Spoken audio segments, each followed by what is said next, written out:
യേശുക്രിസ്തുവിൽ പ്രിയപ്പെട്ട സഹോദരി സഹോദരന്മാരെ,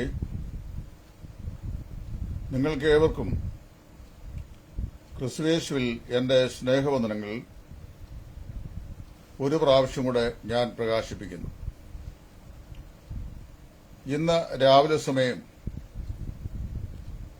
എന്റെ ഒരു ഫേസ്ബുക്ക് സ്നേഹിതൻ എന്നോട്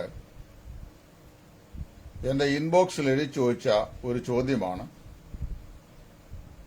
ഞാൻ ഈ സമയത്ത് നിങ്ങളോടൊത്ത് ഷെയർ ചെയ്യുവാൻ ദൈവസന്നിധിയിൽ ആഗ്രഹിക്കുന്നു. അദ്ദേഹം ചോദിച്ച ചോദ്യം ഇങ്ങനെയാണ്: ഈ കോവിഡിന്റെ പ്രതിസന്ധി കാലത്ത് വിദേശങ്ങളിൽ ഒക്കെ ഉള്ള പല സ്ഥലങ്ങളിൽ ആയിരിക്കുന്ന യുവാക്കന്മാർക്ക് വിശേഷാൽ വിവാഹ ആലോചനകൾ ചെയ്ത്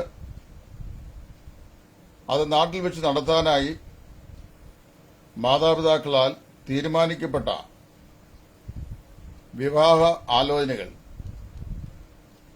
അത് നാട്ടിൽ വരുവാൻ കഴിയാത്ത സാഹചര്യമുണ്ടായാൽ ആ വിവാഹ ശുശ്രൂഷ എപ്രകാരം ചെയ്യാൻ സാധിക്കും? അദ്ദേഹം വളരെ തെളിവോടുകൂടെ എന്നോട് ചോദിച്ചിട്ടുണ്ട്.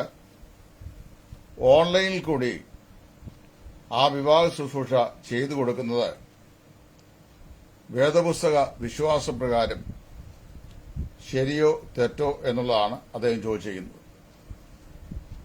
ഇതിന് ഞാനൊരു മറുപടി പറയുമ്പോൾ, മുമ്പ് കോവിഡ് കാലഘട്ടത്തിലെ ആരാധന യോഗങ്ങൾ എന്ന് പറയുന്നൊരു വിഷയം ഞാൻ സമഗ്രമായി അവതരിപ്പിച്ചപ്പോൾ വേർപാട് സഭകളുടെ ഉപദേശത്തിന് വിപരീതമാണ് എന്റെ സ്റ്റാൻഡ് എന്നൊക്കെ പറഞ്ഞ് കുറെ ആളുകൾ എനിക്ക് വിരോധമായി ഈ സോഷ്യൽ മീഡിയയിൽ വന്നു. അതുപോലെ ഈ വിഷയത്തെ സംബന്ധിച്ചും ഇദ്ദേഹം എന്നോട് ചോദിക്കുന്ന ചോദ്യത്തിന് ഞാൻ മറുപടി പറയുമ്പോൾ യാഥാസ്ഥികരും പാരമ്പര്യവാദികളുമായ ചില ആളുകൾ ഒരു പക്ഷെങ്കിൽ ഞാൻ പറയുന്ന ആശയത്തെ അതിന്റെ യാഥാർത്ഥ്യത മനസ്സിലാക്കാതെ അതിനെ വിമർശിക്കാനോ അല്ലെങ്കിൽ ഉപദേശ വിഷയങ്ങളിൽ ഞാൻ അയവ് വരുത്തി എന്ന് സ്ഥാപിക്കാനോ ഒരു പക്ഷെങ്കിൽ ശ്രമിക്കാൻ സാധ്യതയുണ്ട്. ആ ബന്ധത്തിൽ മുൻകൂട്ടി തന്നെ ആ വിഷയം സൂചിപ്പിച്ചുകൊണ്ടാണ് ഈ വിഷയത്തിന് ഞാൻ മറുപടി പറയുവാൻ ദൈവസന്നിധിയിൽ ആഗ്രഹിക്കുന്നു. വിശുദ്ധ വേദപുസ്തകം പഴയ പുതിയ നിയമങ്ങളുടെ ക്രോഡീകരണമാണ്. രണ്ട് പ്രത്യേക ജനതകളുടെ ഉപദേശ ചരിത്രമാണ് വിശുദ്ധ വേദപുസ്തകം. ഒന്ന് ഇസ്രായേലിയരുടെ ജീവചരിത്രവും മറ്റൊന്ന് പുതിയ നിയമ സഭയുടെ ഉപദേശങ്ങളും. ഇസ്രായേലിയരുടെ ജീവചരിത്രം എന്ന് പറയുമ്പോൾ അത് സീനായി മുതൽ കർത്താവായ യേശുക്രിസ്തുവിന്റെ കാൽവലിലെ ക്രൂശ് വരെയുള്ള കാലഘട്ടത്തിൽ മാത്രം ഒതുങ്ങുന്ന ഒന്നാണ്. മറ്റു വാക്കിൽ പറഞ്ഞാൽ അബ്രഹാം മുതൽ കാൽവലിൽ കർത്താവായ യേശുക്രിസ്തു വരെയുള്ള കാലയളവിനെയാണ് ഇസ്രായേലിന്റെ ചരിത്ര കാലയളവ് എന്ന് പറയുന്നത്. എന്നാൽ ഇസ്രായേൽ ആവിർഭവിക്കുന്നതിന് മുമ്പും ആദാം മുതൽ അബ്രഹാം വരെയുള്ള ഒരു 2200-300 വർഷക്കാലത്തെ തലമുറകളുടെ ചരിത്രത്തിൽ വിവാഹം കഴിക്കുകയും വിവാഹത്തിന് കൊടുക്കപ്പെടുകയും ഒക്കെ ചെയ്തിട്ടുള്ള ചരിത്രഭാഗങ്ങൾ വിശുദ്ധ വേദപുസ്തകത്തിൽ രേഖപ്പെടുത്തിയിട്ടുണ്ട്. അതിലെ ആ ചരിത്രങ്ങളിലൊക്കെ ദൈവഭക്തരായി ജീവിച്ചിരുന്ന, ദൈവത്തെ സ്നേഹിച്ചിരുന്ന യഹോഭക്തരായ ആളുകളുടെ കുടുംബജീവിതത്തിലേക്കുള്ള പ്രവേശനവും രേഖപ്പെടുത്തിയിട്ടുണ്ട്. വിശുദ്ധ വേദത്തിൽ ഒരു ആദ്യ വിവാഹത്തിന്റെ വിശദീകരണം പരിശുദ്ധാത്മാവായ ദൈവം നൽകിയിരിക്കുന്ന ഉൽപ്പത്തി പുസ്തകത്തിലാണ്. ഉൽപ്പത്തി പുസ്തകത്തിലെ ആ വിവാഹ വിവരണത്തിൽ യഹോവയായ ദൈവം ആദാമിന് ഒരു തക്ക തുണയെ ഉണ്ടാക്കി ആദാമിന്റെ അടുക്കൽ കൊണ്ടുവന്നു. അവൻ അവളെ തിരിച്ചറിഞ്ഞു, ഭാര്യയായി തിരിച്ചറിഞ്ഞു, അവൾക്കൊരു പേരും കൊടുത്തു.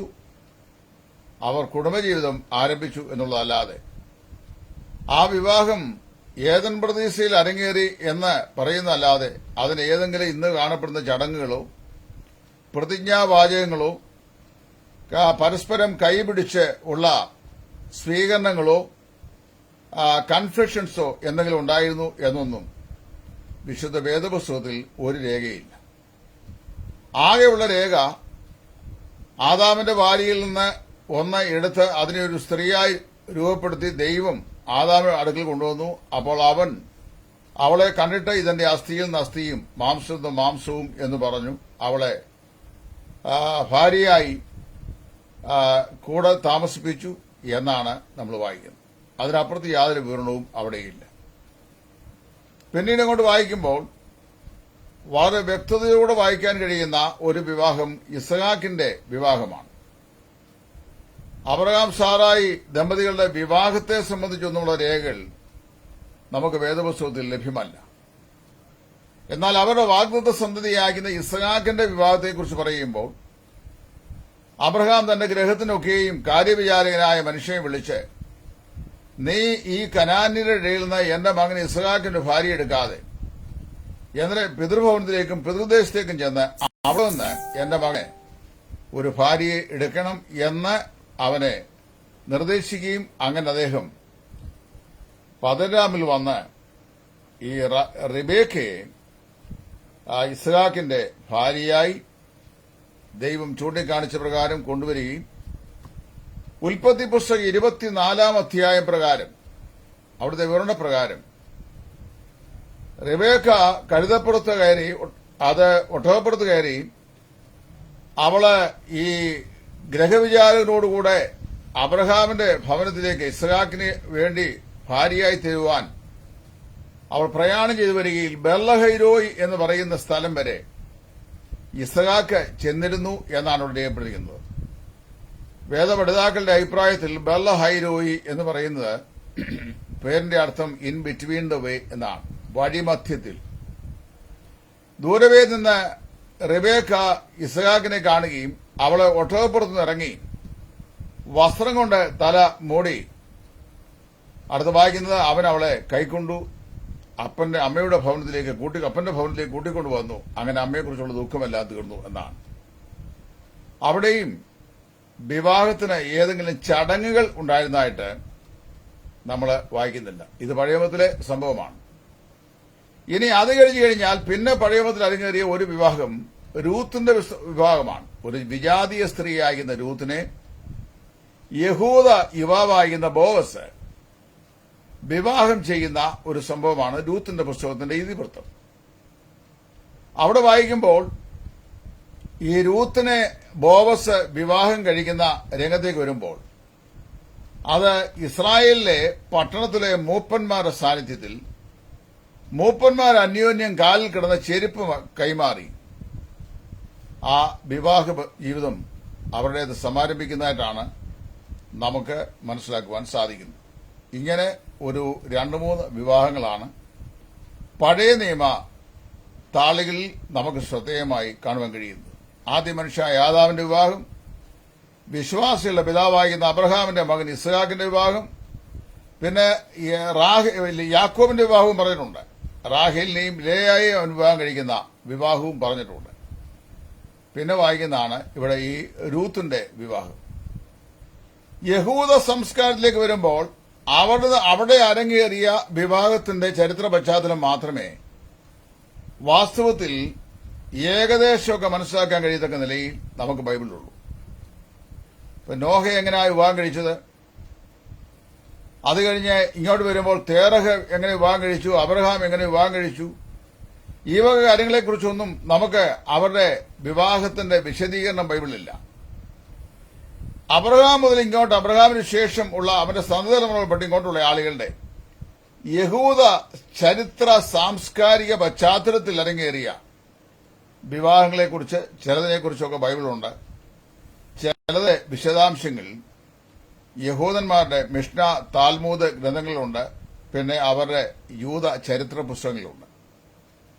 ഇതല്ലാതെ ബൈബിളില് ഇതിന്റെ ഒരു മോഡസ് ഓപ്പറൻഡി, അതായത് വിവാഹത്തിന്റെ രീതി അതെങ്ങനെയായിരിക്കണം എന്ന് സ്ഥാപിക്കാൻ കഴിയുന്ന ഏകപക്ഷീയമായിരിക്കുന്ന ഒരു തെളിവ് വിശുദ്ധ വേദപുസ്തകത്തിലില്ല.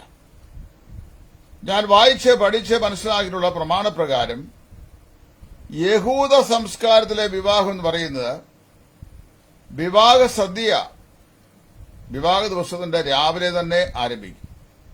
അതായത് ഈ നാളെ വ്യാഴാഴ്ച വേണ്ടി നാളെയാണ് ഒരു യഹൂദ പെൺകുട്ടിയുടെ വിവാഹം നടക്കാൻ തീരുമാനിച്ചതെങ്കിൽ ആ വിവാഹത്തിന്റെ സദ്യ നാളെ രാവിലെ തന്നെ ആ വീട്ടിൽ ആരംഭിക്കും. ആളുകൾ വന്നും പോയും അവിടുത്തെ വിവാഹ സദ്യയിൽ പങ്കുകൊള്ളും. അത് രാത്രി വരെയും, അതായത് രാത്രി ഒരു 11 മണി വരെയും ഈ സദ്യവട്ടങ്ങൾ പുരോഗമിച്ചുകൊണ്ടിരിക്കും. ഏകദേശം ഒരു 12 മണിയാകുമ്പോൾ, അർദ്ധരാത്രിയാകുമ്പോൾ ഈ പെൺകുട്ടിയുടെ പിതാവ്, നാച്ചുറൽ ഫാദർ, അവളെ വിവാഹ വസ്ത്രത്തിൽ ഒരുങ്ങിയിരിക്കുകയാണ്. അവളുടെ തലയിൽ ഒരു മൂടുപടം ഇട്ടിട്ടുണ്ട്. അത് സാധാരണയായി വെളുത്ത മൂടുപടമായിരിക്കും. ആ മൂടുപടം അവിടെ മുഖം മറച്ച് ഇരിക്കുകയാണ്. ഈ അപ്പൻ, അതായത് ഈ മകളുടെ പിതാവ്, ഈ മകളെ കൈക്ക് പിടിച്ച് അവൾക്ക് വേണ്ടി ഒരുക്കപ്പെട്ടിരിക്കുന്ന പ്രതിശ്രുത വരൻ ആയിരിക്കുന്ന മുറിയിൽ, വീടിന്റെ മുറിയിൽ, ആ ചേംബറിൽ ഈ മകളെ കൊണ്ട് വിടും. ഈ മകളെ കൊണ്ട് അവിടെ വിടുമ്പോൾ അവൻ അവളുടെ മുഖത്തുനിന്ന്, അതായത് ഈ അപ്പൻ ഈ മകളുടെ മുഖത്തുനിന്ന് ആ മൂടുപടം നീക്കും. അതോടുകൂടി വിവാഹ ശുശ്രൂഷ കഴിഞ്ഞു. ഇതാണ് യഹൂദന്മാരുടെ പരമ്പരാഗതമാകുന്ന വിവാഹത്തിന്റെ രീതി. അത് ഈ ഈദർഷയും എന്ന് പറയുന്ന ഒരു യഹൂദ ചരിത്രകാരനും പ്രശസ്തനായൊരു തിയോളജനുമുണ്ട്. അദ്ദേഹത്തിന്റെ രചനകൾ വായിച്ചാൽ ഞാൻ ഈ പറഞ്ഞ കാര്യങ്ങൾ കൃത്യമായി നിങ്ങൾക്ക് മനസ്സിലാക്കുവാൻ സാധിക്കും. അത് കഴിഞ്ഞു കഴിഞ്ഞാൽ പിന്നെ വരുന്നത് ക്രിസ്തീയ വിവാഹമാണ്. യോഹന്നാന്റെ സുവിശേഷം 2-ാം അധ്യായത്തിലെ വിവാഹവും ക്രിസ്തീയ വിവാഹമല്ല. അത് യഹൂദിയയിലെ കാനാവിൽ നടന്ന യേശുക്രിസ്തുവിന്റെ കാലത്തെ ഒരു യഹൂദ വിവാഹമാണ്. അവിടെ ആ യഹൂദ വിവാഹം എങ്ങനെ നടന്നു എന്ന് അതിന്റെ മോഡസ് ഓപ്പറൻഡി പറയാൻ നമുക്ക് തെളിവുകളൊന്നുമില്ല. സദ്യയെക്കുറിച്ചും അവിടുത്തെ പ്രധാന വിഭവമായിരുന്ന വീഞ്ഞിന്റെ അഭാവത്തെക്കുറിച്ചും പിന്നെ അത് തയ്യാറാക്കിയ വിഷയത്തെക്കുറിച്ചും ഒക്കെ രേഖപ്പെടുത്തിയിട്ടുണ്ട്. പുതിയ നിയമത്തിന്റെ താളുകൾ എവിടെ പരിശോധിച്ചാലും ഒരു ക്രിസ്തീയ വിവാഹത്തിന്റെ രീതി എങ്ങനെയായിരിക്കണം എന്നതിനെ സംബന്ധിച്ച് വ്യക്തമായ ഒരു വിശദീകരണമില്ല. യഹൂദ പശ്ചാത്തലത്തിൽ നിന്ന് ആവിർഭവിച്ച ക്രൈസ്തവ വിശ്വാസം, ആ വിശ്വാസത്തിന്റെ പിന്തുണക്കാരായ ആളുകൾ യഹൂദ പാരമ്പര്യ രീതികൾ തന്നെ വിവാഹത്തിന് അവലംബിച്ചിരിക്കാനാണ് കൂടുതൽ സാധ്യതയുള്ളത്. പക്ഷേ തെളിയിക്കാനൊന്നും നമുക്ക് വേദപുസ്തകത്തിൽ വാക്കിയില്ല. അങ്ങനെയിരിക്കെ പിന്നെ നമ്മുടെയൊക്കെ ഇപ്പോൾ നടത്തപ്പെടുന്ന വിവാഹ ശുശ്രൂഷകളുടെ മോഡസ് ഓപ്പറൻഡിക്ക് എന്ത് വേദാധാരമാണ് എന്ന് ചോദിച്ചാൽ, വേദാധാരപ്രകാരമല്ല നമ്മൾ ഈ വിവാഹ ശുശ്രൂഷകൾ ചെയ്യുന്നത്. അതായത് ഇങ്ങനെയൊക്കെ വേണം ഒരു വിവാഹവേദിയിലെ വിവാഹം ആശീർവദിക്കാൻ എന്ന് കാണിച്ചു തരുന്ന ഒരു മാതൃകയില്ല. മറിച്ച് നാം വേർപെട്ട സമൂഹങ്ങൾ അവരുടെ വിവാഹവേദികളിലെ വിവാഹ ശുശ്രൂഷയ്ക്ക് ഇന്ന് സ്വീകരിച്ചു വരുന്ന രീതി എന്ന് പറയുന്നത് ആംഗ്ലിക്കൻ ചർച്ചിന്റെ വിവാഹ ശുശ്രൂഷകളിൽ നിന്ന് സമൂഹഭാഗവും കടം കൊണ്ട രീതിയാണ്. ആംഗ്ലിക്കൻ ചർച്ചിന്റെ വിവാഹ ശുശ്രൂഷയിലെ തക്സയിൽ ശ്രദ്ധേയമായ സ്ഥാനം പിടിച്ച ഒന്നാണ് ദമ്പതികൾ അന്യോന്യം ഭാര്യാഭർത്താക്കന്മാരായി സ്വീകരിച്ച് ഏറ്റുപറയുന്ന ആ വേർഡ് ഓഫ് വോവ്സ് അല്ലെങ്കിൽ കൺഫെഷൻസ്. നമ്മൾ സാധാരണ പറയണം, മത്തായി എന്ന ഞാൻ, മറിയാമ എന്ന നിന്നെ ഇന്നു മുതൽ എന്റെ ജീവിതത്തിന്റെ ഏക ഭാര്യയായി സ്വീകരിച്ചിരിക്കുന്നതൊക്കെ പറഞ്ഞ് നമ്മുടെ ഉപദേശന്മാരും പാസ്റ്റർമാരും കൊടുക്കുന്നത് ആംഗ്ലിക്കൻ സഭയുടെ വിവാഹ വേദിയിൽ നിന്ന് വേർപെട്ട സമൂഹങ്ങൾ കടം കൊണ്ട ഒരു മോഡസ് ഓപ്പറൻഡിയാണ്. വേദപുസ്തകത്തിൽ ഇങ്ങനെയൊന്നും ഇല്ല. അങ്ങനെയൊന്നും ഒരു വിവാഹ ശുശ്രൂഷയുടെ മോഡസ് ഇങ്ങനെ ആയിരിക്കണം എന്ന് പറയുന്ന ഒരു ഭാഗവും ഞാൻ വായിച്ചിട്ടില്ല. മാത്രമല്ല, ഇന്ന് നമ്മുടെ വിവാഹ വേദികളിൽ സാധാരണയായി വരുമ്പോൾ വരന്റെയും വധുവിന്റെയും ഭാഗങ്ങളിൽ നിന്ന് ഈ 2 പേര് ഓരോരുത്തരോരുത്തരായിട്ടൊരു പ്രാർത്ഥന, ഒരു ഇൻട്രൊഡക്ടറി സോങ്, അത് കഴിഞ്ഞ ഓരോ പ്രാർത്ഥന, ആ പ്രാർത്ഥന കഴിഞ്ഞിട്ട് ഒരു വെൽക്കം സ്പീച്ച്, പിന്നെ ഒരു സങ്കീർത്തനമായ അത് മിക്കവാറും 45-ാം സങ്കീർത്തനമായിരിക്കും. അതും വിവാഹവുമായിട്ട് യാതൊരു ബന്ധവും ഇല്ല എന്നുള്ളത് വായിക്കുന്നവർക്കും ഇന്നയോളം വായിച്ചവർക്കും അറിയത്തുമില്ല. എന്നാൽ അത് വായിക്കുകയും ചെയ്യുന്നുണ്ട്. അത് വായിച്ച ശേഷം പിന്നീട് ഇരുഭാഗത്തു നിന്ന് വന്ന ആളുകളുടെ ശുശ്രൂഷകന്മാർക്ക് 10-15 മിനിറ്റ് വീതം ദൈവവചന ശുശ്രൂഷയിൽ വിവാഹത്തെ സംബന്ധിച്ച് പ്രസംഗിക്കാനുള്ള അവസരം. ഇത് കഴിയുമ്പോൾ കാർമ്മികനായ ശുശ്രൂഷകൻ അദ്ദേഹം ഈ ദമ്പതികളെ എഴുന്നേറ്റ് നിൽക്കാൻ ആജ്ഞാപിക്കുന്നു. അവർ എഴുന്നേറ്റ് തങ്ങളുടെ റെസ്പെക്റ്റീവ് പ്ലേസസ് നിൽക്കുന്നു. അവരോട് വിവാഹത്തിന്റെ കൺസെന്റ് ചോദിക്കുന്നു. ഈ കൺസെന്റും ആംഗ്ലിക്കൻ വിഭാഗത്തിൽ നിന്ന് കടമെടുത്തതാണ്. അതായത് മെതഡിസ്റ്റുകാരെ ആംഗ്ലിക്കൻസിന്റെയും വിവാഹവേദിയിൽ നിന്ന് കടമെടുത്തതാണ്. ബാപ്റ്റിസ്റ്റുകാർ കുറച്ചുകൂടി വ്യത്യസ്തമാണ്. ബാപ്റ്റിസ്റ്റുകാരുടെ വിവാഹവേദിയിൽ ഈ വിവാഹവേദിയിലേക്ക് പെൺകുട്ടിയെ കൊണ്ട് ആനയിച്ചു വരുന്ന പിതാവ് അവിടെ നിൽക്കുമ്പോൾ തന്നെ മിനിസ്റ്റർ പബ്ലിക്കായിട്ട് ചോദിക്കും, who gave this woman to this മാൻ?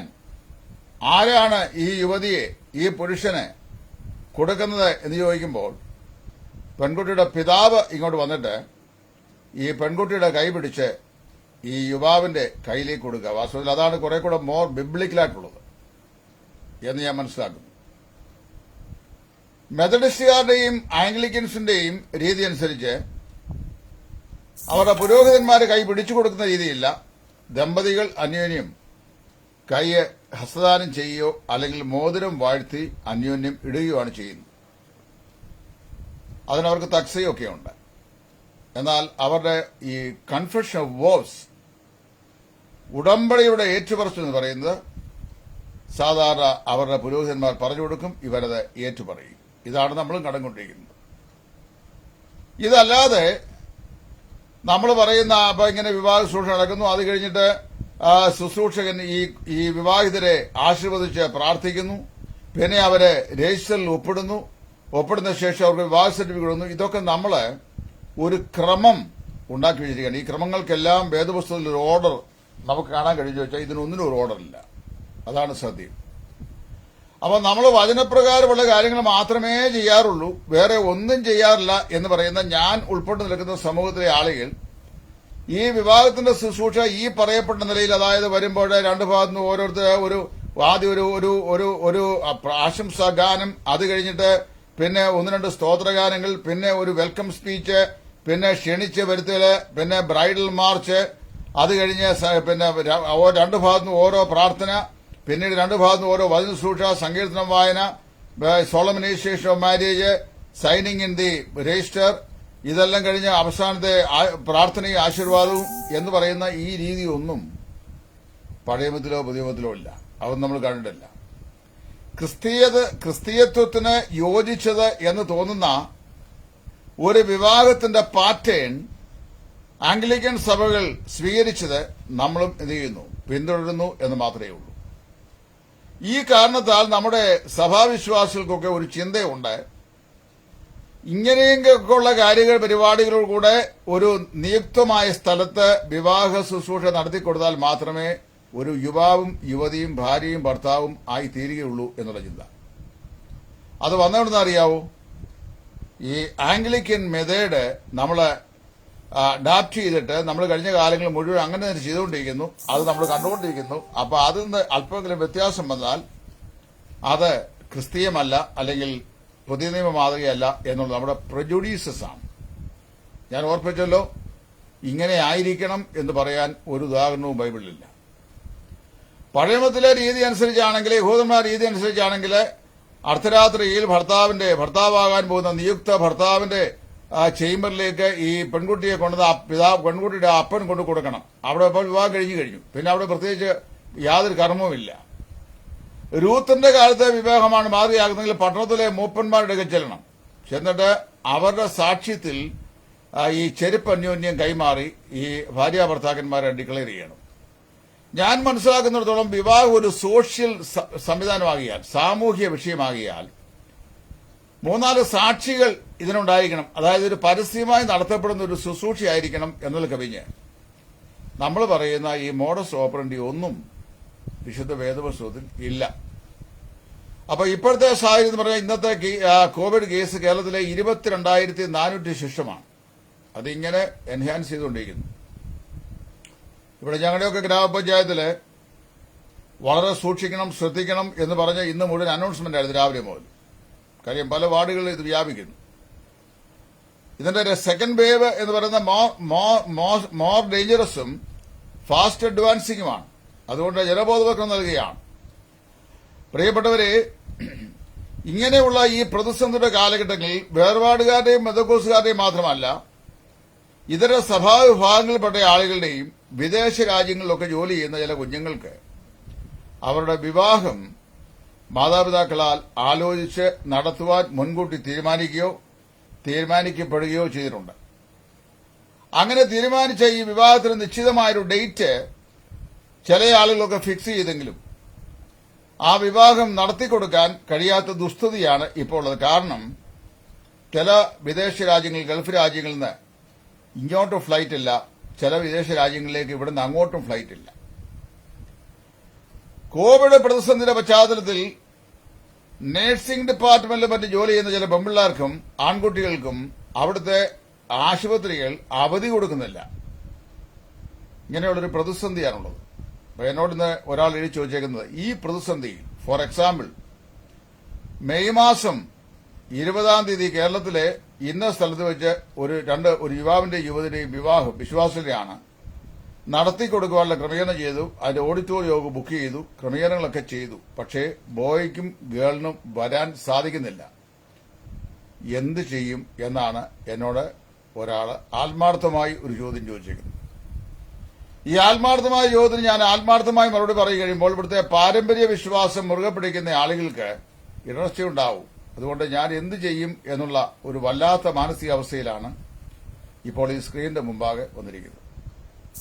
അതുകൊണ്ടാണ് ബിബ്ലിക്കൽ മാരേജസിന്റെ ഹിസ്റ്ററിയെ സംബന്ധിച്ചൊരു ചെറിയ നരേഷൻ ഞാൻ പറഞ്ഞത്. ആദാമിന്റെ വിവാഹം, അബ്രഹാമിന്റെ മകനായ ഇസ്ഹാക്കിന്റെ വിവാഹം, യാക്കോബിന്റെ വിവാഹം, രൂത്തിന്റെ വിവാഹം, ഇതൊക്കെ പറഞ്ഞ് ഞാൻ അതിനുവേണ്ടിയാണ്. അപ്പൊ അവിടെ എല്ലാം നമ്മൾ കാണുമ്പോൾ ഇന്ന് കാണപ്പെടുന്ന സംവിധാനങ്ങളൊന്നുമില്ല. വിവാഹത്തോട് ബന്ധപ്പെട്ട് വേദപുസ്തകത്തിൽ ആകെ കാണുന്ന തെളിവോടുകൂടിയ വിശദീകരണം മിക്കവാറും വിവാഹങ്ങൾക്ക് ഒരു സദ്യ ഉണ്ടായിരുന്നു എന്നുള്ളതാണ്. കാനാവിലെ കല്യാണത്തിന് അവിടെയും അതുണ്ടായിരുന്നു എന്ന് നമ്മൾ വായിക്കുന്നു. അപ്പോൾ ഇവിടെ പരസ്യ സാക്ഷ്യത്തിന്റെ മുമ്പാകെ ഭാര്യ ഭർത്താക്കന്മാരായി ജീവിക്കാനുള്ള സ്വാതന്ത്ര്യം അനുവദിച്ചു കൊടുക്കുന്ന ഒരു പ്രക്രിയയാണ് വിവാഹം എന്ന് പറയുന്നത്. അതൊരു സോഷ്യൽ ഫാക്ടറാണ്. അതുകൊണ്ട് നമ്മൾ അതിനെ അങ്ങനെ പറയുന്നു. അപ്പോൾ ഇവിടെ ഇദ്ദേഹം ചോദിച്ച ചോദ്യത്തിന് ഉത്തരം ഞാൻ പറയട്ടെ. ഇങ്ങനൊരു പ്രതിസന്ധി ഉണ്ടായി. എന്നെ കേൾക്കുന്ന നിങ്ങൾ ഒരാളുടെ മകനും വേറൊരു പെൺകുട്ടിയുമായിട്ടുള്ള വിവാഹമാണ് മാതാപിതാക്കൾ ആലോചിച്ച് റെഡിയാക്കുകയും ചെയ്യുന്നത്. രണ്ടുപേരും വിദേശ രാജ്യത്താണ്. അവർക്ക് രണ്ടുപേർക്കും നാട്ടിൽ വരാൻ സാധിക്കുകയില്ല. ഒന്നരയോ വർഷത്തിന് ശേഷം അവധി അവർക്ക് അവർ ജോലി ചെയ്യുന്ന സ്ഥാപനങ്ങൾ കൊടുക്കാം എന്ന് പറഞ്ഞു ചിന്തിക്കുക. ക്രിസ്തീയ മര്യാദ അനുസരിച്ച് ഒരു വിവാഹം ആലോചിച്ച് വാക്കാൽ ഉറപ്പിച്ച ശേഷം അടുത്ത 1.5 വർഷമോ 2 വർഷമോ കഴിഞ്ഞ് നടത്താമെന്ന് പറയുന്ന കേരളത്തിന്റെ ക്ലൈമറ്റിൽ ഭൂഷണമല്ല. അമേരിക്കൻ ഐക്യനാടുകളിലോ ഇംഗ്ലണ്ടിലോ ഒക്കെ അങ്ങനെ ചിലപ്പോൾ നീണ്ട കാലഘട്ടങ്ങൾ വെയിറ്റ് ചെയ്യുകയോ ഡേറ്റിംഗ് സമ്പ്രദായത്തിൽ കൂടി അത് മുമ്പോട്ട് നീങ്ങുകയൊക്കെ ചെയ്യാൻ സാധ്യതയുണ്ട്. പക്ഷെ കേരള സാംസ്കാരികതയിൽ അത് പ്രായോഗികമല്ല. അതിന് പല വശങ്ങളുണ്ട്. ഒന്ന്, ഇപ്പൊ ഒരു പെൺകുട്ടിക്ക് വേണ്ടി ബോയ് വിവാഹം ആലോചിച്ചു വെച്ചു. ഇതുപോലൊരു പ്രതിസന്ധി ആ വിവാഹം നടക്കാൻ കഴിയുന്നില്ല. അടുത്ത 2 വർഷമോ 1.5 വർഷം കഴിഞ്ഞ് ഈ ഐതൃത പാർട്ടിക്ക് അവധി കിട്ടുകയുള്ളൂ. ഞങ്ങളതുവരെ വെയിറ്റ് ചെയ്യാം എന്ന് പറഞ്ഞാലും സ്വാഭാവികമായി നമ്മുടെ ഇടയിൽ കാണുന്ന ഒരു ബെറ്റർ പ്രപ്പോസലിനിടയ്ക്ക് അനുകൂലമായി വന്നാൽ, അനുകൂലമായ സാഹചര്യവും നാട്ടിൽ വെച്ച് സംജാതമായാൽ വെയിറ്റ് ചെയ്യാം എന്ന് പറയുന്ന വാക്കിന് വലിയ വിലയുണ്ടാവില്ല. അത് മാറിപ്പോകുകയും അവർ വിവാഹിതരാകുകയും ചെയ്യാനാണ് സാധ്യത കൂടുതലുള്ളത്.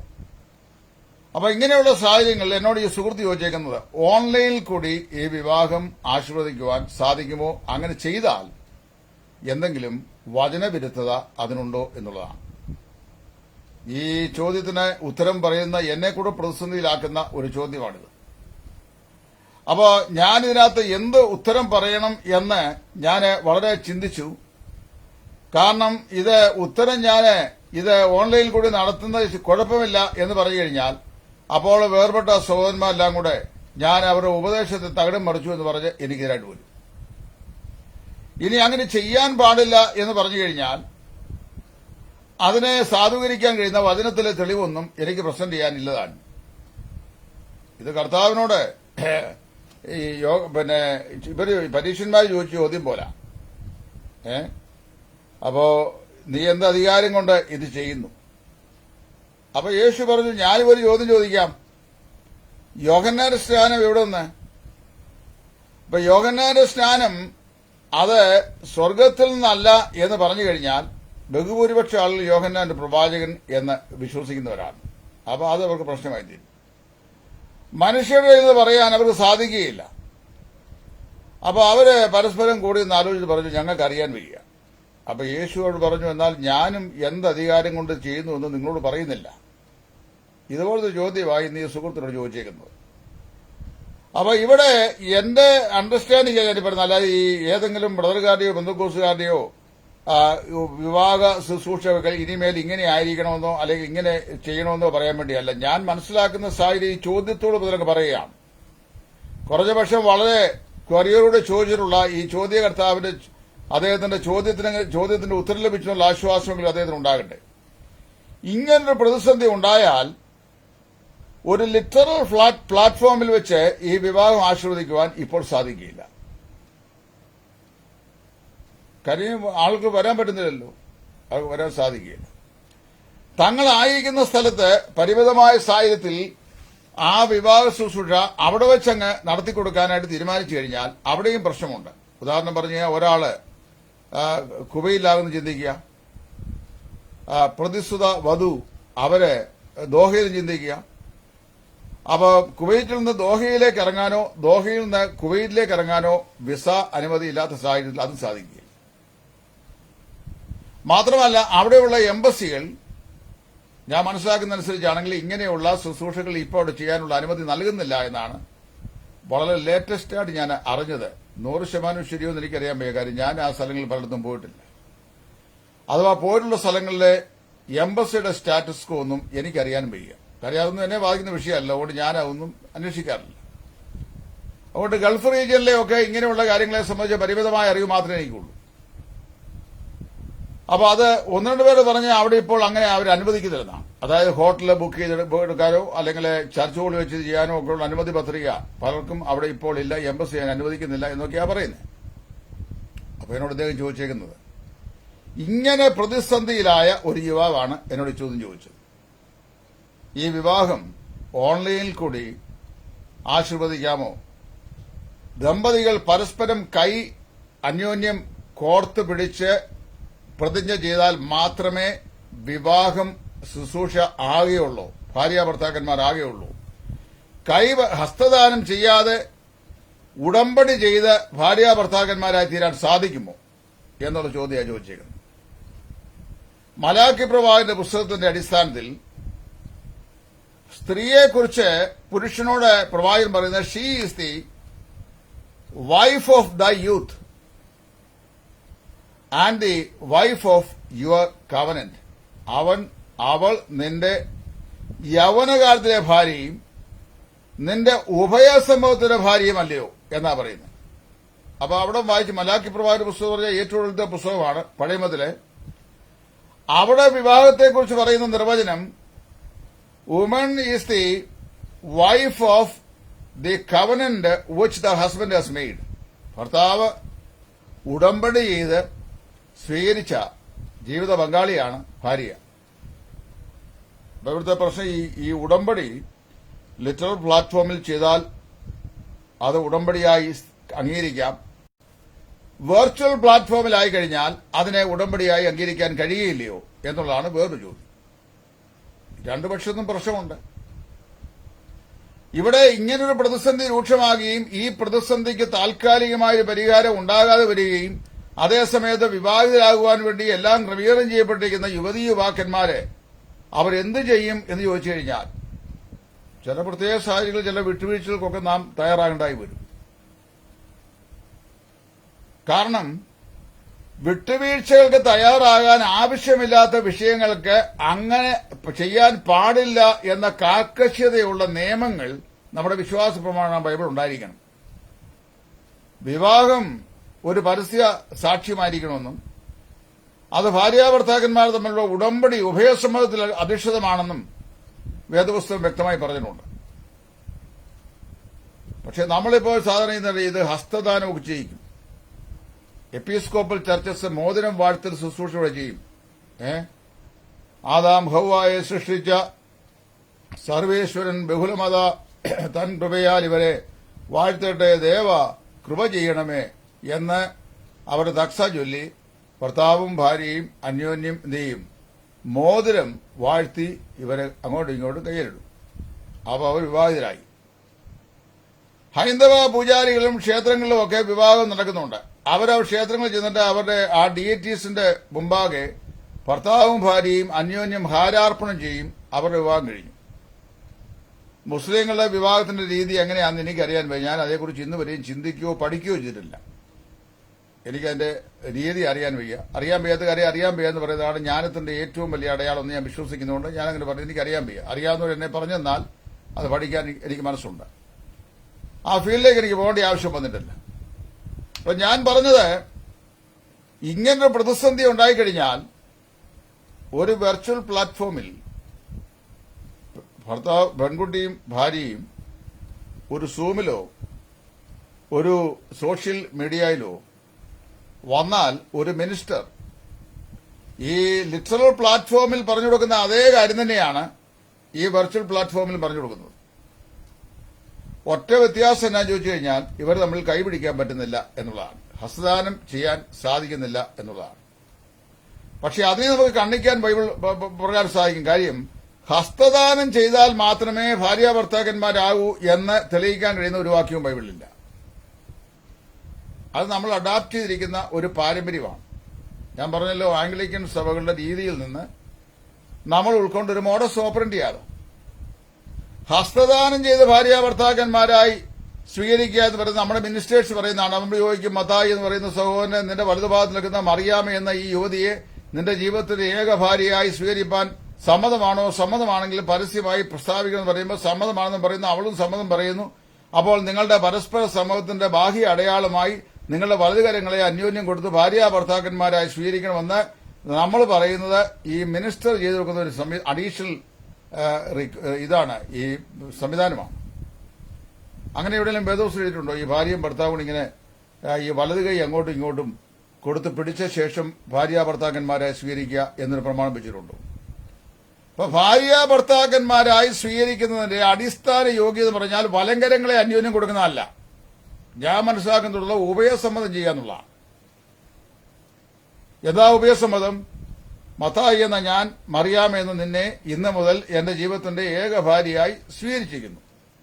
സുഖത്തിലും ദുഃഖത്തിലും ആരോഗ്യത്തിലും രോഗത്തിലും പിന്നെ സമ്പത്തിലും ദാരിദ്ര്യത്തിലും നമ്മുടെ കർത്താവായ യേശു തരുന്ന ഏത് അനുകൂലവും പ്രതികൂലമായ സാഹചര്യങ്ങളിലും സമയങ്ങളിലും നിന്നെ മാത്രം സ്നേഹിച്ചും പോറ്റിയും പുലർത്തിയും കൊള്ളാമെന്ന് ഞാൻ ത്രിയേക ദൈവനാമത്തിൽ നിന്നോട് ഉടമ്പടി ചെയ്യുന്നു എന്ന് പറയുന്നു. ഈ ഉടമ്പടിയാണ് ഒരു യുവാവിനെയും യുവതിയെയും ഭാര്യയും ഭർത്താവുമാക്കി തീർക്കുന്ന, അല്ല കൈ ഹസ്തദാനം ചെയ്യുന്നതല്ല. അപ്പൊ ഈ ഹസ്തദാനം ഒരു മോസ്റ്റ് നെസസറി എംബ്ലമല്ല. അപ്പൊ ഒരാൾ കൈ കൊടുത്തില്ലെങ്കിലും എന്ത് ചെയ്യാം?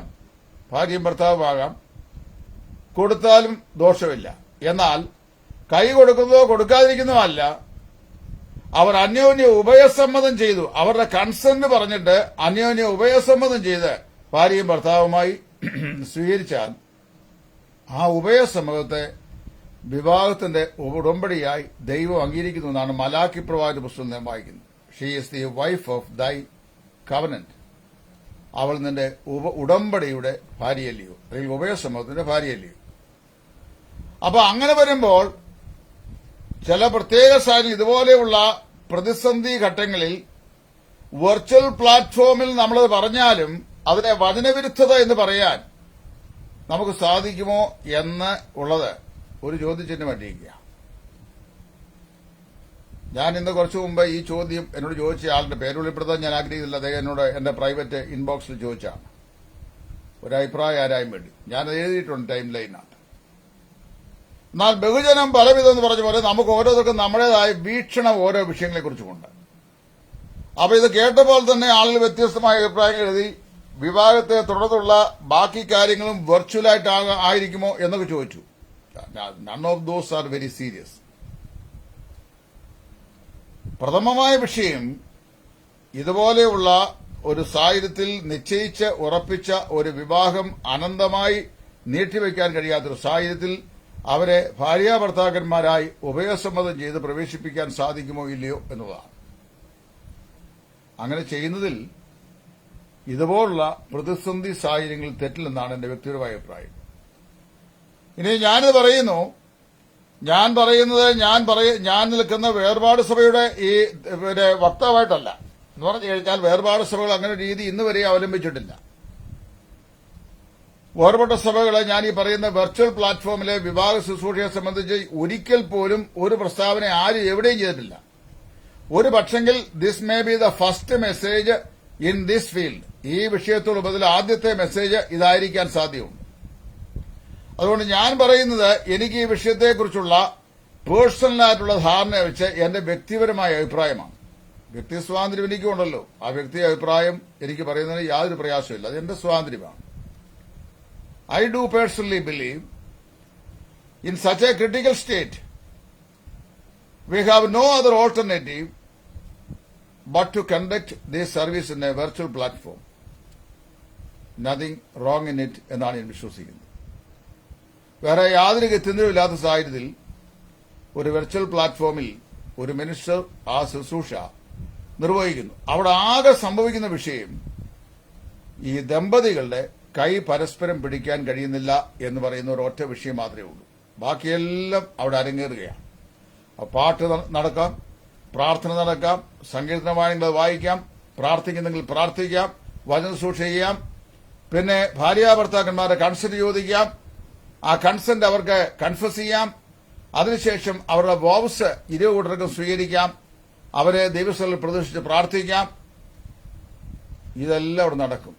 ഹസ്തദാനം മാത്രം നടക്കുകയില്ല. ഹസ്തദാനം നടക്കാത്തതിന്റെ കാരണം അവർ വെർച്വൽ പ്ലാറ്റ്ഫോമിലാകുന്നു എന്നുള്ളതാണ്. ഞാൻ ഇന്ന് ഈ കാര്യം ഇങ്ങനെ പറയുന്നു. ഇപ്പോൾ ലോകത്തിലെ വിദഗ്ധന്മാരായ പല ആളുകളും അഭിപ്രായപ്പെടുന്നത് 2025 വരെ കുറഞ്ഞ പക്ഷം ഈ കോവിഡ് നമ്മുടെ കൂടെ ഉണ്ടായിരിക്കുമെന്ന്. ഇന്ത്യയിലെ സെക്കൻഡ് വേവ് വളരെ രൂക്ഷമാണ്. ആയിരങ്ങളും ലക്ഷങ്ങളുമാണ് ഓരോ ദിവസവും എണ്ണം വർദ്ധിച്ചുകൊണ്ടിരിക്കുന്നത്. USA പോലുള്ള രാജ്യങ്ങളിൽ ഇപ്പോൾ അത് കുറച്ച് സബ്സൈഡായി. അപ്പോൾ ഇവിടെ അത് വളരെ വർദ്ധിച്ചു വരുന്നു. മെഡിക്കൽ എക്സ്പെർട്ടുകളായ ചില ആളുകൾ മെനഞ്ഞാന്ന് പറഞ്ഞത്, ജൂൺ ജൂലൈ മാസങ്ങളിൽ there will be A sporadic spreading of this corona virus. June July മാസങ്ങളിൽ അതിശക്തമായ നിലയിൽ ഇത് സ്പ്രെഡ് ചെയ്യും. ആഗസ്റ്റ് സെപ്റ്റംബർ ഒക്ടോബർ മാസങ്ങളിൽ അത് വീണ്ടും ഡൌൺ ആകും. ഡിസംബറോടുകൂടി തേർഡ് വേവ് വരും എന്നൊക്കെയാണ് പറഞ്ഞിരിക്കുന്നത്.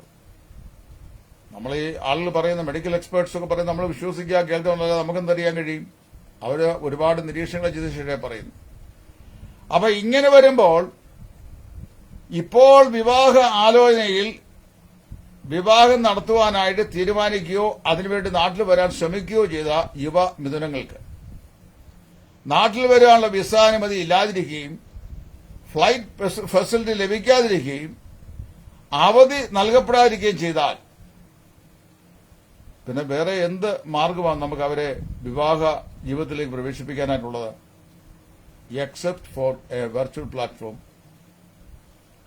ഞാനങ്ങനെ അത് മനസ്സിലാക്കുന്നു. അതുകൊണ്ട് എന്റെ വ്യക്തിപരമായ അണ്ടർസ്റ്റാൻഡിംഗ് അനുസരിച്ച് ഒരു മിനിസ്റ്റർ സൂം പോലെയുള്ള ഒരു പ്ലാറ്റ്ഫോമിലേക്ക് വരിക, വളരെ അത്യാവശ്യമായി അതിൽ സംബന്ധിക്കേണ്ട ആളുകളെ അതിൽ അഡ്മിറ്റ് ചെയ്യുക, യുവാവിനെയും യുവതിയെയും അവരുടെ റെസ്പെക്റ്റീവ് പ്ലേസസിൽ അവരുടെ കൺസെന്റോടുകൂടി അവർ സന്നിഹിതരാകുക, അവരോട് അവരുടെ വിവാഹസമ്മതം ചോദിക്കുക.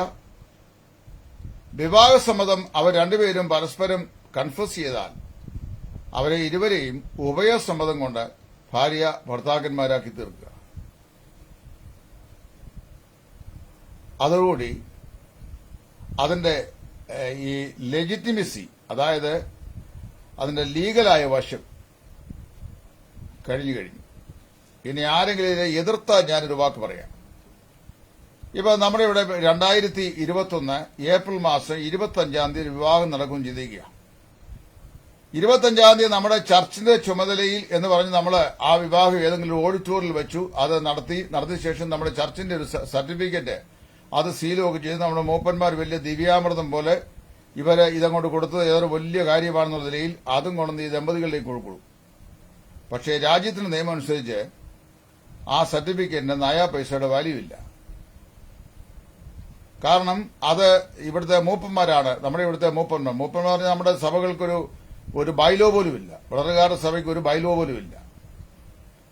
അപ്പൊ എന്താ ഇതിന്റെ ഡോക്ടറിനൽ ബൈലോ എന്ന് ചോദിച്ചാൽ ആർക്കും അറിയാൻ വയ്യ. ആർക്കും ഇതിനെ ചലഞ്ച് ചെയ്യാനോ ക്വസ്റ്റ്യൻ ചെയ്യാനോ സാധിക്കില്ല. കാര്യം അങ്ങനെ ബൈലോ ഇല്ല. ബൈലോ ഇല്ലാത്ത സ്ഥലത്ത് മൂക്കില്ല രാജ്യത്ത് മുറിമൂക്കൻ രാജാവ് എന്ന് പറഞ്ഞ പോലെ ബൈലോ ഇല്ലാത്ത സഭയില് മനുഷ്യരാൽ തെരഞ്ഞെടുക്കപ്പെട്ട മൂപ്പന്മാരായി ഇന്ന് മിക്കവാറും പല സഭകളിൽ ഭരിക്കുന്നത്. ആ മൂപ്പന്മാരായി വിവാഹ സർട്ടിഫിക്കറ്റ് ഒപ്പിടുന്നത്.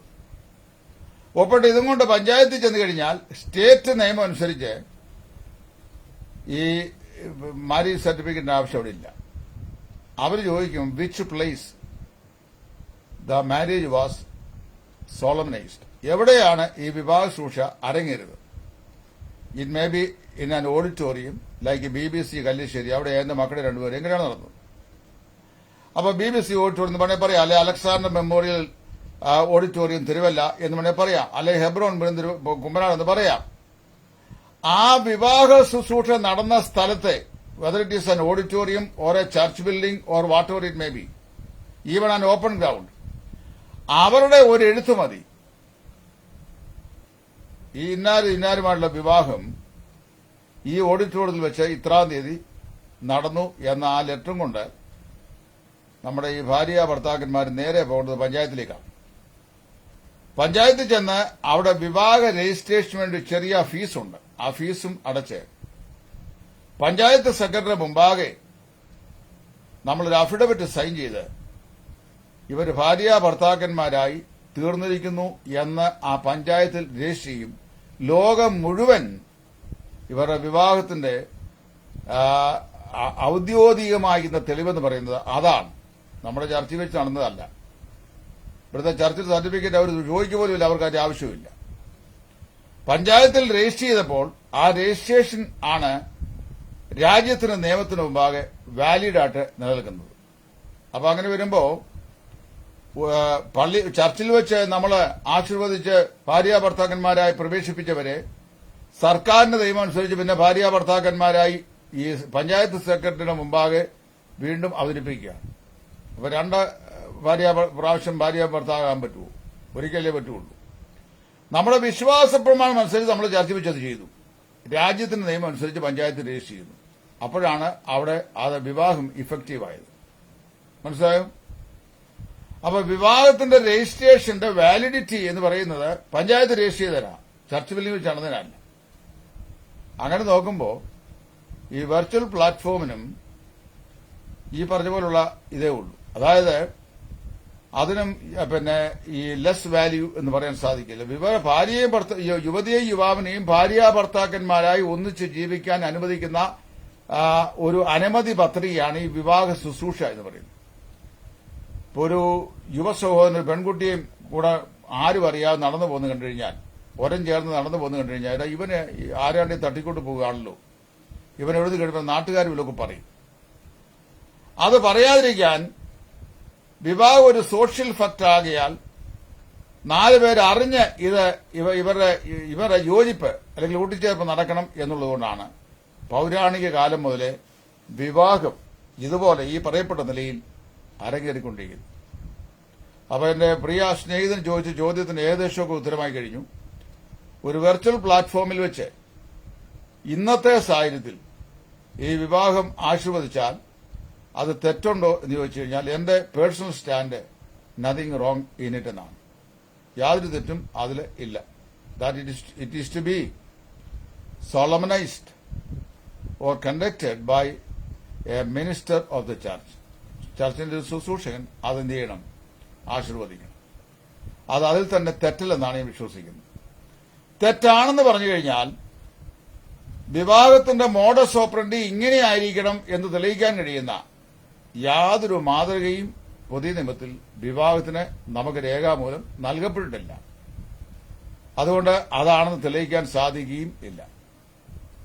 അപ്പൊ അതുകൊണ്ട് ഇപ്പോഴത്തെ ആവശ്യകത ദൈവവചനത്തിന്റെ സാധുതയെ ചോദ്യം ചെയ്യപ്പെടാത്ത നിലയിൽ നമുക്ക് അങ്ങനെയുള്ള പ്രോസ്പെക്റ്റീവ് ദമ്പതികളുടെ വിവാഹ ശുശ്രൂഷകൾ നടത്തിക്കൊടുത്ത് സമാധാനമായി അവർ ജീവിക്കാൻ അവസരമുണ്ടാക്കണം.